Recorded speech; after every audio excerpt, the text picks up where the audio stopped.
Hey everybody, how's it going? I'm SaltyOctopus, and today we're going to talk about the Quake 2 Remastered id Vault. There are 5 sections in the id Vault, so I'm going to make 5 videos for this series because I want to cover it adequately and do it justice. So for those of you who don't have Quake 2 Remastered, or you're just an id Software fan, this is going to be a video series for you. So the id Vault is basically a menu option that was added into the remastered version of the game by Night Dive Studios because they discovered so much interesting tidbits during the development process, they thought it'd be cool to share it with all of us. So I'm going to take you guys section by section through the id Vault. And this is not a pre-recorded or scripted video. This is going to just be my commentary live as I go through the id Vault with you guys, as this is going to be my first time seeing it as well. And like I said, I'm going to make a video for each section, so this is part 1, concept art. Let's get into it. Alright, let's get into the id Vault here.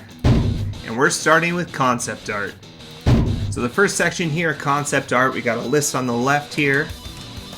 We got the Quake 2 logos. Okay, so the Quake 2 logo pops up in a little blurb. Can we click these? Okay, cool. So we got an area where we can pan and zoom a little bit. Nice. Well, I might as well read these blurbs to you guys, so let's get into it. Quake 2 wasn't supposed to be a sequel. Other than the technology, the only thing Quake and Quake 2 have in common is the name and logo. However, id needed to design the product packaging, and they wanted to integrate the logo into the cinematic. After several failed attempts to come up with a name that was cool and could be trademarked, id ran out of time and opted to call it Quake 2. The second nail was added to the Quake logo, and it was done. Quake would continue afterwards with Quake 3 Arena, but it was designed to be a successor to the free multiplayer-focused update of Quake World, then a continuation of either Quake title. So that's really interesting. You know, in typical id fashion, they unfortunately tend to cram, and then run out of time, and then they just have to do something to get it done. You know, I think the most infamous example of this was the Icon of Sin in Doom 2. Apparently that was just created in a couple of days because they had to rush and get a boss fight out. So the same was with Quake 2. And as a kid, that always bugged me that Quake and Quake 2 never shared any lore and it was not a direct sequel. So that always was kind of interesting how that came about, and now we know why. However, I will say I do think Quake 3 Arena does a decent enough job of tying together Quake and Quake 2 and kind of bringing them into the same universe, so to speak, with Ranger, Grunt, Bitterman all being pulled into the Quake 3 Arena universe. Alright, moving on to the big gun. The Strogg reach Earth by generating and traveling through a black hole. This assault on Earth is depicted in the 2007 release of enemy territory Quake Wars. Quake 2 is the follow-up story of Operation Overlord, Earth's plan to travel through the black hole and destroy the generator using a massive airstrike. In the way, however, is a defense system called the Big Gun. The idea of the Big Gun was inspired by the 1961 movie The Guns of Navarone. In the movie, a World War II commando unit is selected to take out a massive Axis defense guns on the island of Navarone. In Quake 2, Operation Overlord is a large multi-target assault that includes destroying the black hole generator, a gravity well, the Strogg defense fleet, and the Big Gun itself. So, a couple things here. I graduated in 2007 and I started playing enemy territory Quake Wars right away after college, I should say. Graduated college. I'm showing my age here. And that was a great game. It was made by Splash Damage. It was, I'm pretty sure it was a multiplayer only game. I could be incorrect there. I don't remember if they had AI. I only played the multiplayer, but it's a great game that really delved deeper into the Quake 2 universe with the Strogg and the GDI and all the forces. And so if you haven't checked that one out, I mean, I'm sure there's people still playing it. I recommend you guys checking that out. I've never seen the Guns of Navarone movie. I've heard it's really cool. I did know that the opening cinematic and this whole conquering the big gun kind of aspect of the story was inspired from that movie, so that's really cool. Pretty neat to just see that here, and looks like we can click in. We can kind of zoom in and look around a little bit, but we won't spend too much more time on that. Let's get to the next one here. Alright, moving on to the hangar. Although the final version of the hangar bears little resemblance to this original concept, the design for the Strogg defense aircraft that can be seen flying by were created from this piece. An early Strogg ship based on this concept is also available in the development section of the id Vault, which you will be able to see in the next part of this video series. So the hangar, you know, when I first saw this, my mind immediately went to Quake 4. You know, in Quake 4 they kind of had these bigger structures that you could kind of run through. But that's cool that they were able to take parts of this drawing and create the ships out of it, even though they did not create the interior out of it. Alright, Imperial City is up next. The core of the Strago civilization is the capital city of Cerberon. This highly defended complex is built into the base of an enormous crater, Crater Majoris, between the northern plains and the southern sea of Stragos. Cerberon contains the major defense, communication, and political controls for the Strog civilization. At the southern tip of Majoris is a second crater called Crater Minor. Crater Minor contains a defense-based complex for the city of Cerberon. Alright, so just a little bit of lore here for you guys, really. It didn't really tell us too much, but it's still interesting to just kind of see that they did put a little bit of thought behind the story here in this game. You know, Carmack was infamous in saying that stories weren't important in these types of games, but they obviously started to take more note of a story for this one, obviously. I think Quake 2 has the most story compared to the Dooms in the original Quake. Strog monorail. The Strog are a heavily industrialized civilization, and their monorail system is evidence of this. It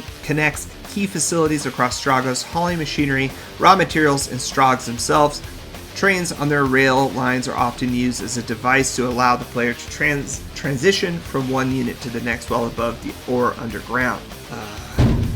Not a whole lot in this drawing, but it's cool to see. It looks like they really fleshed out the monorail for the concept art, but not the background, which is fine, obviously. The monorail is the most important part. Ocean! Stragos' atmosphere is similar in composition to that of Earth and has bodies of water and water vapor clouds, indicating that a hydrologic cycle persists in spite of the Strog's industrial activities. While many of the levels would feature water in environments, this part of Stragos was not really explored in the game's levels. You don't really think that this planet has any ocean. You know, from the opening cinematic, there's no ocean or anything. It just looks like a desolate kind of moon almost with craters and stuff. So that's interesting that they did have concept art for oceans. I wonder if that was a technical limitation. Stragos Base. The Stragos Base is where Bitterman, that's the name of the main character, by the way. Stragos Base is where Bitterman's pod first crashes and the player's journey begins. These first levels are pretty typical of Strog military construction, but have seen some destruction as a result of Earth's counterattack. The first level in the game has been expanded on in this release based on materials found in the Quake 2 development archive, a new outdoor area that fills in the area between the two sections of base and connects to the stream in the original level was restored. That's really cool that they were able to go find old developmental archival data and then restore the level. I mean, obviously it was cut at some point, whether it was cut because of technological limitations or something else. That's cool that they were able to go back and restore it. So, here's the Stragos base. These are they look kind of destroyed, like it was being bombed or something, and you know, then our player crashes into it and you start the game. Alright, Weapon Sketches 1. Not a lot of concept art from this era of id has survived. These pieces were all found hidden among some old printed box art proofs as purely physical drawings. Quake 2 had the most concept art out of the early id titles, since cinematics had to be finished far in advance of the game. These weapon sketches go from the earliest very quick scribbles to pencil shaded and inked versions. Many of these designs made it relatively unchanged to the final, while others look completely different. Among the sketches, the original concept for the disintegrator can be spotted, which would go on to be used for the expansion pack weapon, the plasma beam. Alright, yeah, so as you can see from the drawing though, this kind of looks like the Halo assault rifle, just the silhouette of it. And then this, it's hard to tell, you know, maybe a rocket launcher or something. Weapon Sketches 2. It looks like the blurb's the same, so we'll just quickly click on the images here.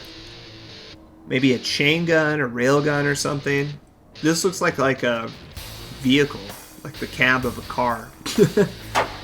Weapon Sketches 3. Okay, so all of these have the same blurb. So Weapon Sketches 3. There we go. We're getting into something a little bit more detailed here.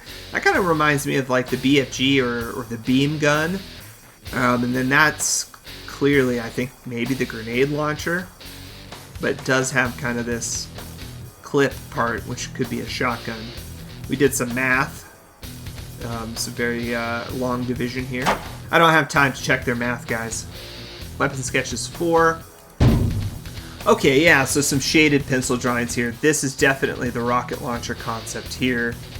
Looks like all of this might have been bits and pieces of the rocket launcher. This is actually pretty similar to the rocket launcher you get in Quake 2. So it's cool to see this original concept surviving. Somebody probably at their desk just sketching on a notepad or something. Weapon sketches 5. Okay, so now we're getting into a little bit more of like what an item pickup would look like in game. Blaster, railgun, missile launcher, aka rocket launcher, grenade launcher. So none of these really look like anything that ended up in the game. The blaster's a lot stumpier than this. Still cool to see, obviously. Alright. So there's a shotgun. That actually looks a lot like the shotgun, the small shotgun, not the super shotgun. That looks a lot like the shotgun we get. Disintegrator. Yeah, that looks more like the chain gun. This one looks a lot like the Hyper Blaster, actually. So maybe that's an early concept for the Hyper Blaster. Machine gun. The machine gun's a little bit of a different silhouette, but similar style. And then the BFG doesn't look anything like this one, but I like this BFG. I like the side detail there, like it almost looks like a radiation symbol or something. That's cool. Alright, design document excerpt 1. 2 pages from an otherwise missing design document containing descriptions of the units and needed art assets. While the original Quake had most of the artists and level designers creating their own episodes in isolation, only to be pieced together at the end in different episodes, Quake 2 was planned from the start to have a more cohesive progression of levels. These pages, which were well loved by evidence of multiple coffee mug rings, covered the city and palace units near the end of the game. Okay, these share a blurb too, I just wanted to check that. So you guys can pause to read this if you'd like. I'm not going to read this, I'm just going to kind of quickly look at it. So got some notes. Don't get too dark. The light and shading needs somewhere to go. They really stand out. So it's just like a kind of an art direction document here. 64 by 64. That's a texture resolution. So 64 pixels by 64 pixels. Stained glass windows. This is what they needed to create, and the check marks are obviously what they had done. 128 by 128 resolution as well. Very neat to see. Floors, support beams, walls, lights. You know, it's interesting. Quake 1 was kind of just like a tech demo of Carmack's technology, and they just kind of created a bunch of levels and then pasted them together at the end and slapped weapons in and called it a game. It's cool to see that Quake 2 was much more significantly planned out. So here's the second document. You guys can pause to read this. It's very cool. And then we got a little like thumbnail of some kind. I'm not quite sure what that represents. Item sketches. A photocopy of the sketchbook shows a pretty close to final looking data disk concept. Cut off on the bottom is the power cell. In the middle is an unknown item that was likely to be meant to be used as a key to gate progression. Yeah, that does kind of look like the keys. Or, you know, a Game Boy. And power cell. And the last one will be the Strogg sketch. A sketch of a Strogg that may have been originally meant to be the Jorg Macron. The final design would feature the same idea of a smaller enemy inside a large exoskeleton. However, while the exoskeleton certainly looks tough, the same cannot be said for its occupant. Alright, let's check this out. So the first thing that I think of when I see this little brain dude is the brain bad guy from Teenage Mutant Ninja Turtles. That's kind of funny. But yeah, this concept of a little alien inside of a big mech. I mean, id Software is known for their humor and their cheekiness, but it definitely takes away from the more serious vibe that is Quake 2. I mean, look at this little guy. It's like some little brain monkey creature giving us the finger. How nice. It's definitely pretty interesting to see kind of where it started and then, you know, what it became. You know, they still had these mechanical pieces to them, like on their face. Especially, we mentioned enemy territory Quake Wars earlier in the video. I mean, that's where you really can see a lot of interesting Strogg concepts in a lot more detail. They had a lot of this kind of stuff on their face. So it's interesting to see how they kept some of these more mechanical parts, you know, mechanical legs, but they obviously went away from the little monkey guys. Alright, well ladies and gentlemen, that's the end of concept art. For part 2 of this video, we are going to get into the development side, so we'll jump into that next time. Here's a little sneak peek. Stay tuned for that. Make sure you subscribe to follow these videos, and if you enjoyed this, give it a like and a thumbs up. Thanks so much for watching, everybody. I'm SaltyOctopus, and I hope to see you in part 2.